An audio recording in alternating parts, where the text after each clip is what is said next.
Welcome back to our PCT Short. I'm Jonah Johnson. So as the adage says, timing is everything. That holds true for us in agriculture, and making sure we start the 25 plant season off to the best we can first time around is going to be the best thing we can set up for. So what am I talking about? So first of all, I want to remind you guys that soil temperature is one of the first things we need to monitor. Have your handy dandy soil thermometer, check your soils before you begin planting. Last week a lot of soybeans went in the ground, and that'll be interesting to see how those do, and hopefully they fare well with what Mother Nature still has for us here this spring. Temperatures, we like to see 50 degrees for corn, 55 for soybeans, with an uptick and increase in air temperature. Soil temperatures follow air temperature, but at a slower pace. And so when they get warm, they'll stay warmer longer, but on the inverse as well. So watch out for that.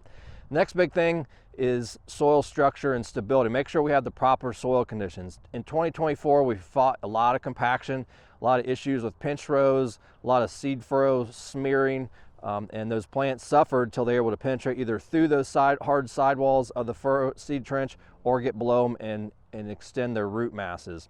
The next thing would be planting depth. Remember, corn, 1.5 to 3 inches, soybeans, 1.5 to 1 3/4 would be plenty deep. The next thing I want to consider would be is make sure you have your adequate seed treatments to protect those young seedlings on corn and soybeans. We're always going to have wet spells and cold snaps that could bring in the water molds and infect our young plants, and we want to protect against that. And the final thing I want to bring to your attention today is there's a lot of recent research reports from universities that are showing that as we try to plant early and earlier every year, fields that have the higher fertility levels are going to be the better placement for your initial early plantings.